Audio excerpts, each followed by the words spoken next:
It's time for ROTD Weekend.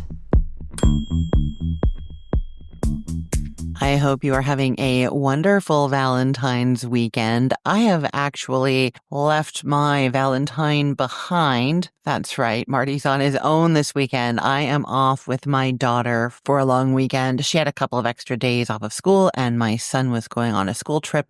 And so it is me and her doing Valentine's together. You know, I'm going to say this is not cooking or food related really, but if you've never done it before, like gone on a little weekend or a little trip with somebody that you're normally in a group with and just doing like one-on-one instead, I am like such a fan of this. I've found some of these trips that I've done like life-changing to my relationships with people. So I did one like this with my daughter a few years ago, just me and her. You know, it's usually me, her, and my son and Marty doing stuff together. When it was just me and her, really great. My son and I went to Philadelphia on our own a couple of years ago. And actually, my mom and I did one. We went to Vancouver, British Columbia for a few days, just the two of us. And it's just, you know, when we're normally together, there's other people and there's lots of different things going on. And to just like step away and have those longer one-on-one conversations and laughter and just like walking places and talking. We rode our bikes all the way around like an island. My daughter and I actually got scooters at one point and scooted over a bridge a whole bunch of times. That's what she wanted to do. But yeah, just like fun things one-on-one. If you've never done it before, grab somebody you love and go on a little getaway or a little extra overnight if you can. That's really special. And I am excited. So I'm leaving in a couple days from when I'm recording. I will be there already by the time you are listening to this. And I'm excited. That's what I'm doing for my Valentine's. I hope you are doing something lovely for your Valentine's Day weekend as well. And I want to circle back actually and say thank you again for all of those survey responses. You guys, so many people answered the survey and gave so many great answers to the questions. I feel like I learned so much about you. Some of it was things that I expected or maybe could have predicted about what you're hoping to see more of. And some of it was more surprising. So, you know, I'm excited to start taking these ideas forward. I'll be letting you know about them as they come up. And I will tell you a little hint that I actually have started plotting something new that is highly related to a lot of the answers I saw. I had kind of guessed that might be the case, but I was really happy to see it. And yeah, there's going to be something very exciting for a lot of you soon. And actually, for many of you also, my guest today is going to make you very happy. A lot of people mentioned wanting either like meal prep or solutions for streamlining cooking, freezer meals, freezing leftovers, that sort of thing. And my guest today is perfect for that. I am speaking with Sharla Kostelyk of Freezer Meals 101. You guys have got to check her out. She's got an amazing YouTube channel, website, just brilliant. And you know what? I don't know what you think of when you hear the phrase freezer meals, but if you listen to our conversation partway through, you're going to realize that I was thinking about the wrong thing. And that means that you might be thinking about the wrong thing too. So go and give it a listen. And I think Sharla is going to wow you. Sharla Kostelyk from Freezer Meals 101. Let's listen now.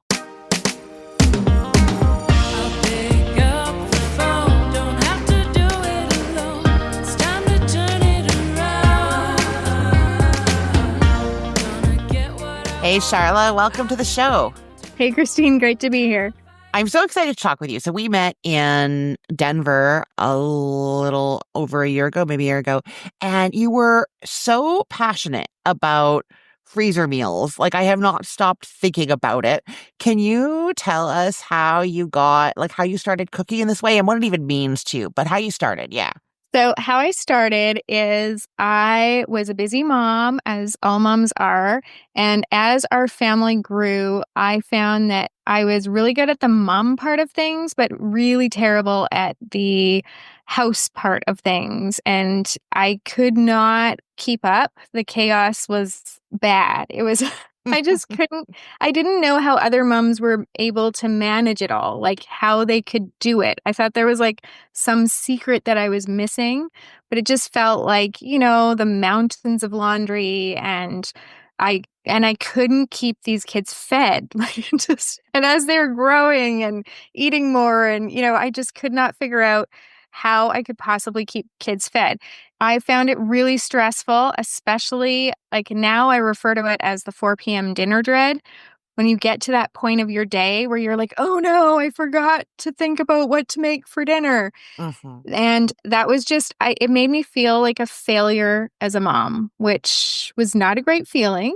And so I went about trying to figure out how to stop that. So I tried meal planning, just, fresh meal planning. And I found that now I say that my good intentions would go moldy in the crispers in the fridge Oh, because, yeah. I was planning to make that Greek salad or whatever it was. And that cucumber would eventually just disintegrate in its wrapper as I forgot about Yes. it because life happened. So when I discovered freezer cooking, it was like for me, the light bulb went off and I was like, this is something I can actually do. Because when I buy the vegetables, they are going immediately into the meals and then into the freezer. So nothing's going moldy in my crisper. I'm not ending up feeling guilty about that. And I'm actually able to get rid of like the mental load of figuring out what to make every day. That was what was harder for me than cooking because I enjoyed cooking. It just was like the figuring it all out and planning that I had a hard time with. So that was what freezer meals did for me is take the stress out of cooking and take the stress out of like, what are we going to have for dinner today? So I am passionate about it because it did so much for me. It also made it so that we had so much more money. Like I was spending the same amount on groceries for our family of 9 than other families with a family of 4. Just Wow. because you're able to like shop the sales, buy in bulk, not have to get takeout or delivery or convenience foods, anything like that. And you're able to eat so much better, but not be spending the money. So that was helpful too. And that lowered my stress. For So sure. anyway, I'm just like all passionate about freezer meals and then I do have to say though that at the time, I was mostly doing like your traditional freezer meals. So soups and stews and casseroles because I thought that that's all you could do. Hmm. So it was like an evolution. It took me a lot of years of freezer meals before I was able to start really experimenting and branching out and like testing the limits of what's possible with freezer cooking, which now I do and love. And my family has to be the guinea pigs for that, though.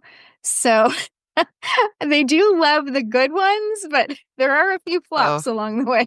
I mean that is my entire existence. The number of for the recipes to end up on my website and for recipes to end up in your business, there is somebody who is eating less good food all the time. It's so true. So okay, so yes, you're testing these on your family. They're going on to into your membership, the Freezer Meals 101, right?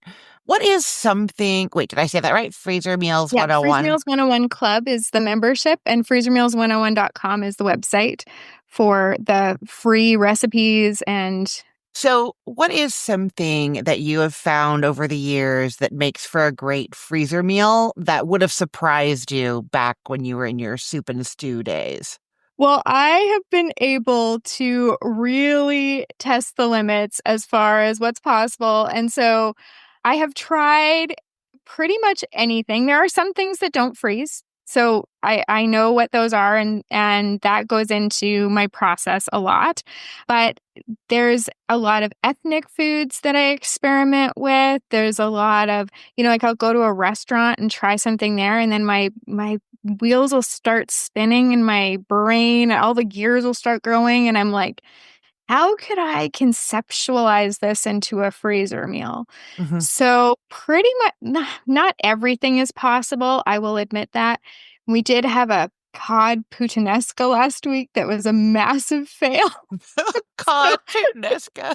not everything will work as a freezer meal.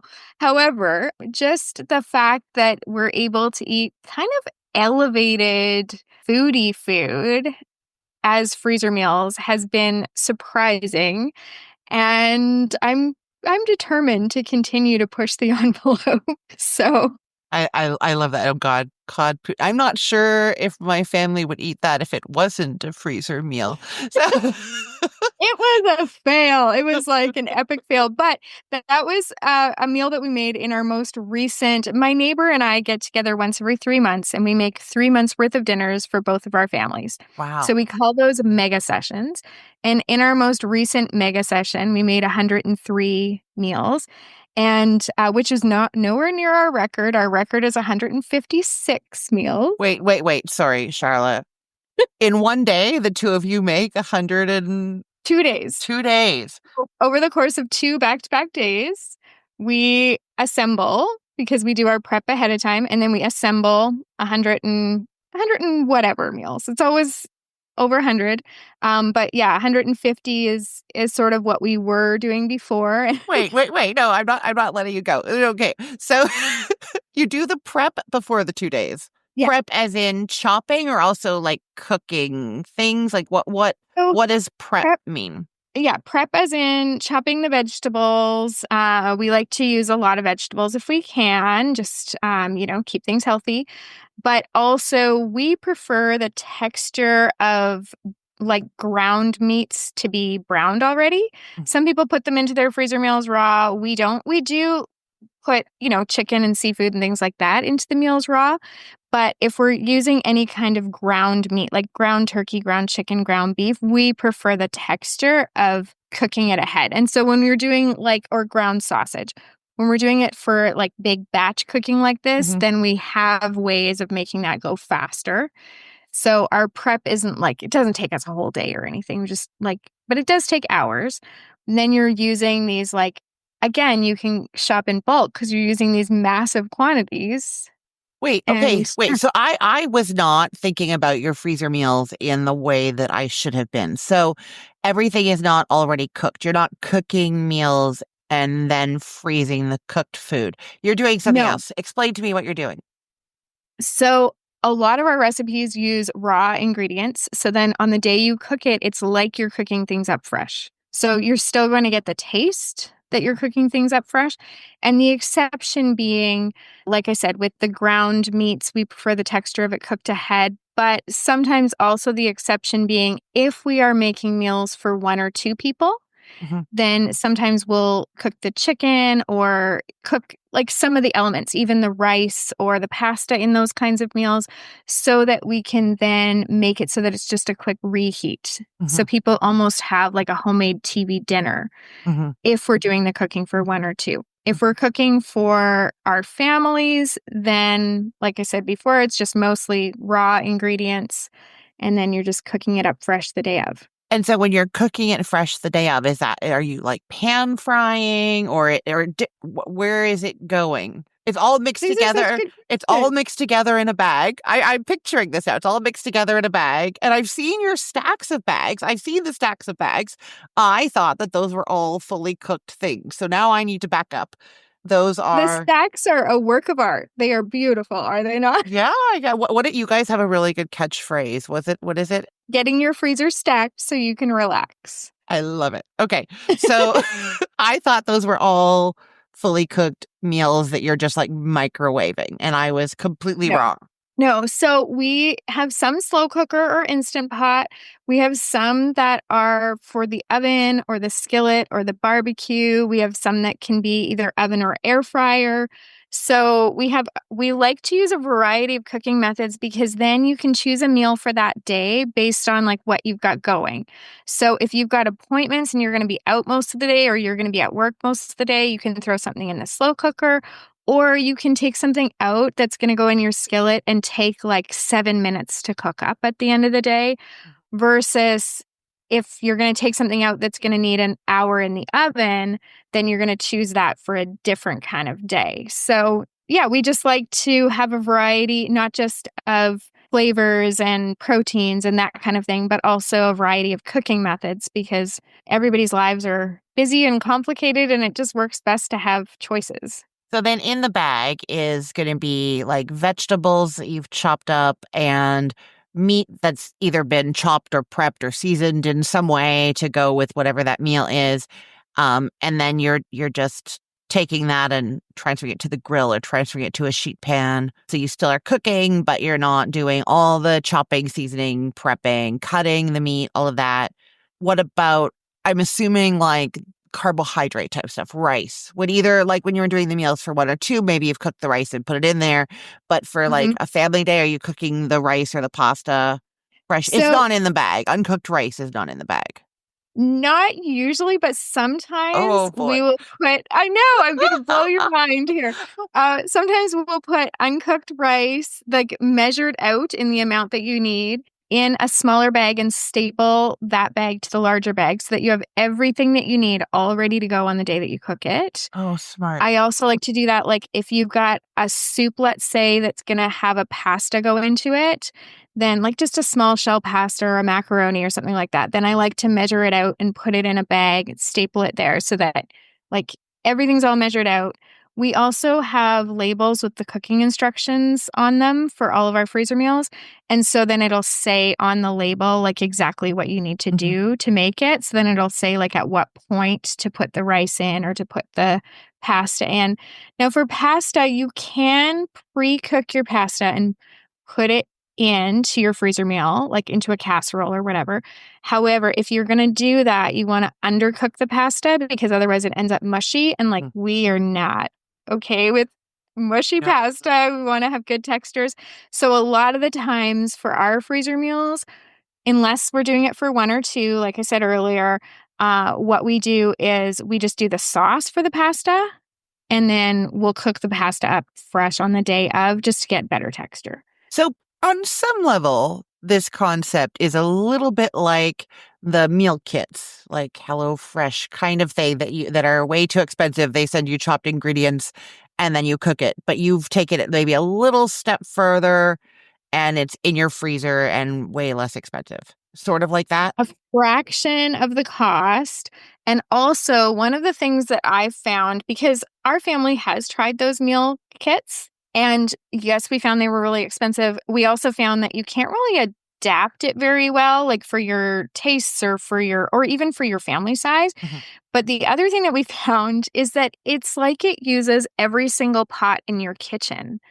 Like, it just is like, "Oh, and toast these, nuts over here in this pan, and then Mhm. on this and take out 5 cutting boards," and, like, it's just by the end, you've made 1 meal, and you have a sink full of dishes that you have to do, whereas with the freezer cooking, you're using your cutting board once Mhm. for, like, a month's worth of meals. So Right. you're washing your cutting board 1 time and for 30 days. Mhm. Mhm. And, for as far as the pots go, because I'm a busy mom, I love like sheet pan meals or one pot meals or skillet meals. Like Mhm. I like it if it uses one pot. Like Yeah, the less no, I hear dishes, you. the better.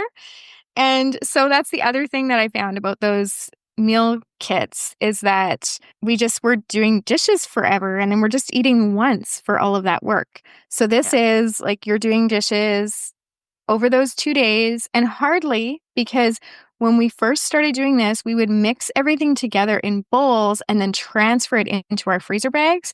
But now, for 98% of our meals, we put the ingredients directly into the freezer bag and we just squish it in the bag to combine it. So we're not even having to wash any bowls or spoons or Mhm. Mhm. anything like that. We're just trying to minimize our minimize our work and make our lives easier. I love that. So, okay, a lot of this stuff, can people see you doing this? Like, is this like your mega days? Are they available for? Yes. You can find us on YouTube, Freezer Meals 101, and we have videos of all of our mega sessions. So those big 2-day events are they we can get them down into about a 2-hour video. So, Wow. sit back with your popcorn to watch that. Um, Is there a but we blooper have reel? We do have blooper reels, honestly. And for our other, when we're just showing you like how to make ahead appetizers for the holidays or make ahead side dishes or those kind of things, those videos are not 2 hours long, but we have it all. You can check that out on YouTube. I love it. And I will put the link to that in and to the membership and the website with the recipes in the show notes for everybody. I want to know if you've brought a recipe to tell me about, and is it a freezer meal? I have brought a recipe, and yes, it is a freezer meal, which is Yay! no surprise. And I chose it because not only is it a freezer meal, but it is a sheet pan meal, which I'm kind of obsessed with the last few years because everything is ready all at the same time, which I love. And then also less dishes, which we've already established I love. Mm-hmm. So, yeah, it is our Mediterranean chicken sheet pan. Lovely. Oh, that sounds great. Okay, and you're going to tell us how to prep it for the freezer, and then when we take it out of the freezer, what to do with it? Yes. Oh, I'm so excited. Okay, yes. Where do you start with this one? Okay, so into a large freezer bag, you're gonna add 10 chicken thighs, boneless, skinless. Then you're gonna add a purple onion that's just cut into large chunks, some sun-dried tomato and oregano salad dressing, so half a cup of that. Some minced garlic. We like to use our garlic from a jar because it's already minced for you and just saves some dishes and a Mhm. step. So just 2 cloves-ish of minced garlic, 2 teaspoons of Greek seasoning, a teaspoon of dried mint, or you can do a couple teaspoons of fresh mint, some lemon juice. So you're going to do 1 tablespoon of lemon juice, 2 tablespoons of capers, Mm. a quarter cup of pitted Kalamata olives.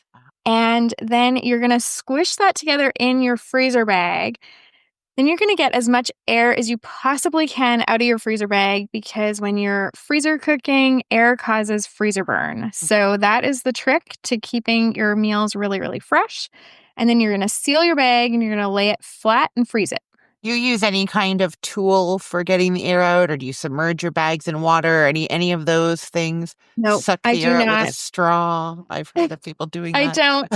I have a pretty good system, but you get better and better with it. You can use vacuum sealer, you can stick a straw down there, you can do the water submersion trick, Mhm. but honestly, it's pretty easy to get a lot of air out. I mean, I've got a system where I just sort of seal it almost all the way closed and then squish all the air over into that corner and then, finish sealing it. Mhm. And it works pretty well. Okay, I believe you. Okay, so now you've got your meal in your freezer. It's sitting on your beautiful stack. And then on the day you go to pull this one out, you're going to let it thaw. And then you are going to I like to put parchment paper down on my baking sheet just to make it easier to clean, but you don't have to if you don't want to. You are just going to take that bag and you're going to dump the contents of the whole bag down on your baking sheet. Then you're going to add a cup of baby tomatoes. So fresh. Those don't stay the same in the freezer. So we didn't add them to the freezer portion of things. And then you're going to bake it at 400 for 25 minutes. Mm. Then you're going to sprinkle it with a quarter cup of crumbled feta cheese. Oh, And I know it gets so good, right? yeah, that sounds And you're going to amazing. broil it for 2 or 3 minutes just to crisp up that feta and like just all the goodness. Mm-hmm. Mm-hmm. This one is so delicious.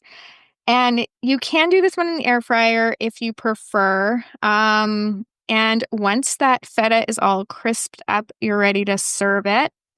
You can sprinkle some fresh mint if you want on top of it. Mm-hmm. And you can do this with couscous or rice or Greek lemon potatoes. Oh, that sounds amazing and super easy. Yeah, yeah. You've done most of the chopping. You have to get a couple of ingredients.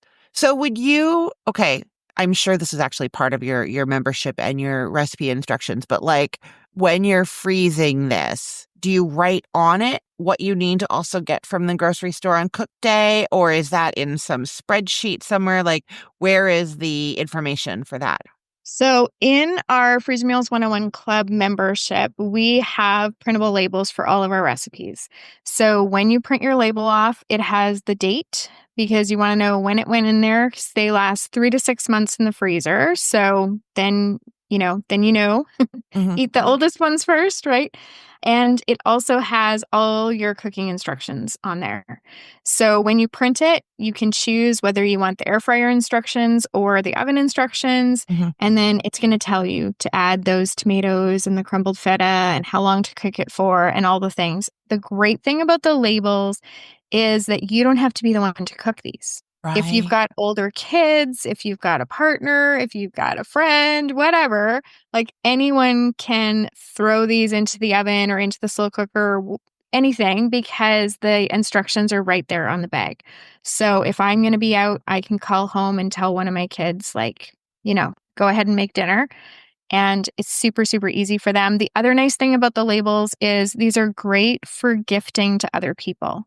So if you've got someone who's going through a hard time or who's just had a baby or like Mm. under any or they're moving, whatever it is. I've got a friend that recently they had a flood at their house, so they had to gut their kitchen, and all she had to cook with was a slow cooker. So I'm like, here you go. Here's some slow Oh. cooker meals, and it's easy enough. Or if you've got someone who just had surgery, like it's just such a nice gift. Mhm. But then they've got the instructions right there, so anybody can cook them. Oh, I love that so much. Sharla, can you remind people where they should go if they want more of your freezer meal brilliance? Where's the best place? So you can find our recipes at freezermeals101.com. You can find us on YouTube at Freezer Meals 101. And our membership is the Freezer Meals 101 Club. And in our membership, we take the guesswork out for you because you can create custom meal plans with over 400 of our recipes. And then it prints off your shopping list, your prep list, and those printable labels with the cooking instructions. Oh, brilliant. I love it. Thank you so much, Sharla. Thank you.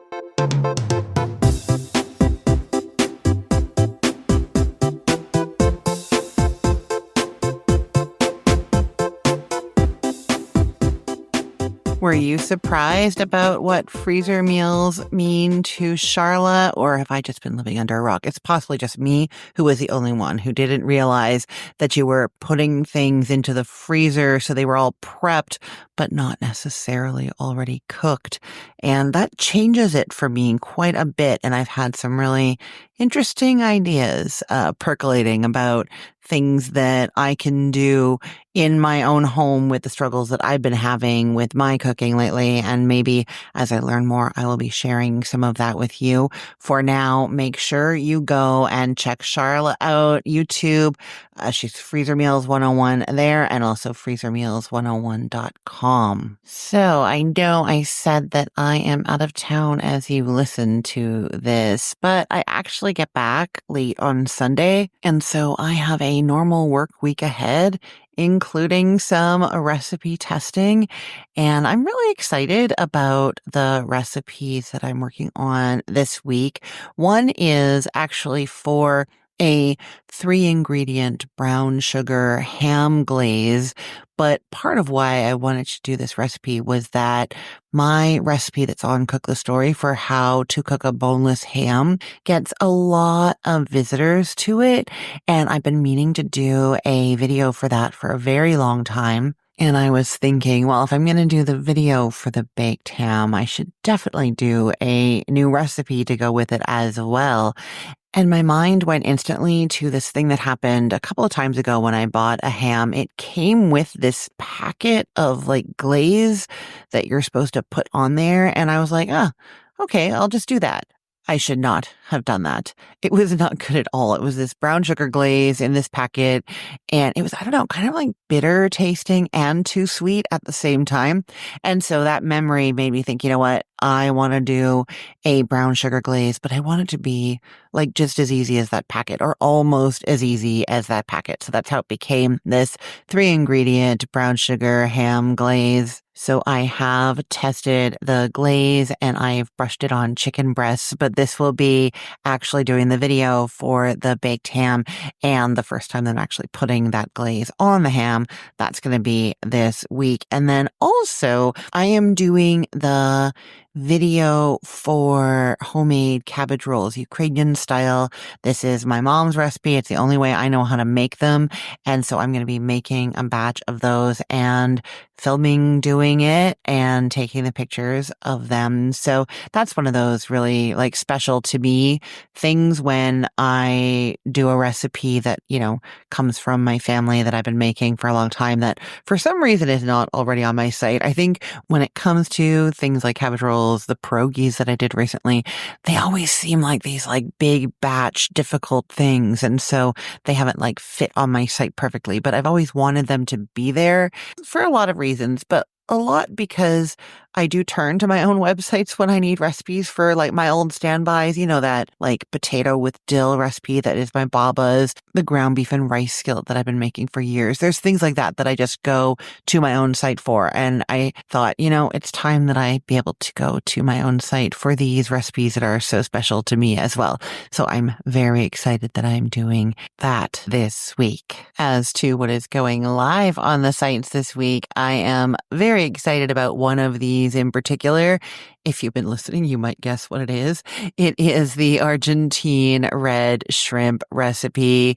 I am so obsessed with these shrimp. They're so good.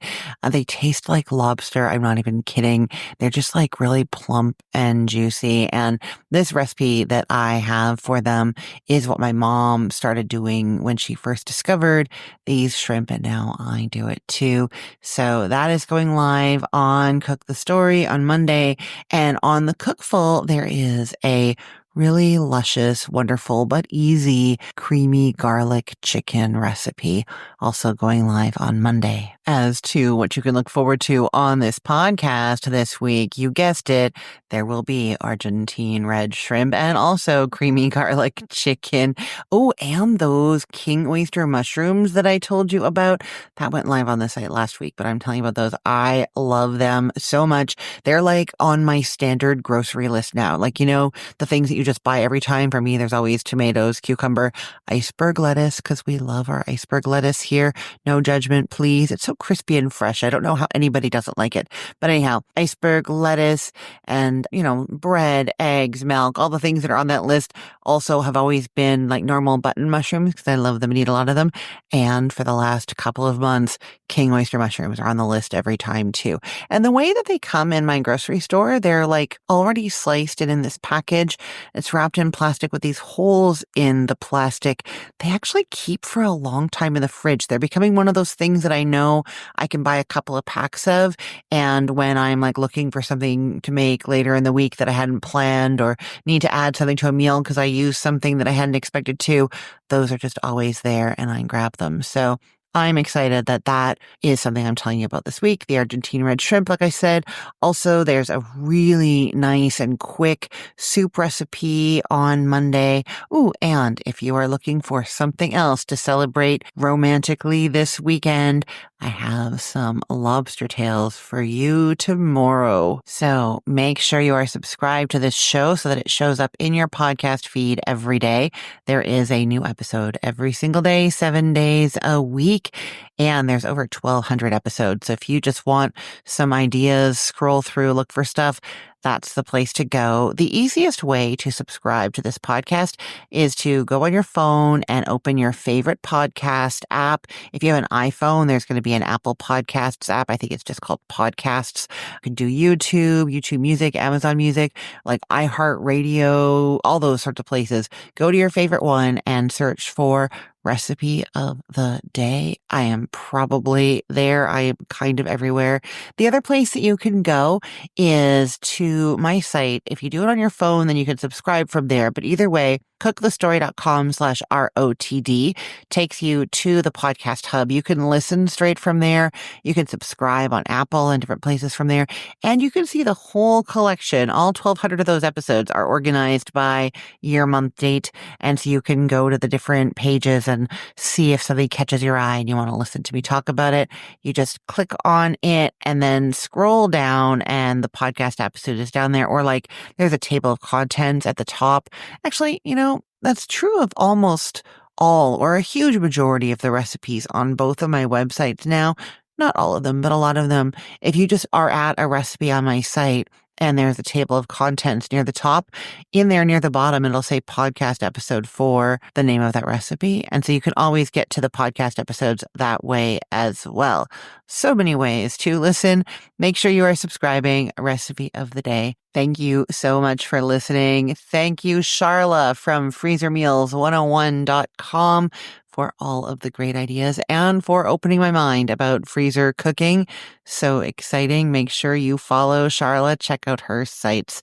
I'm Christine Pittman from cookthestory.com, thecookful.com, the all-new chicken cookbook, and from this podcast, Recipe of the Day. I hope you have a great weekend. Let's get cooking.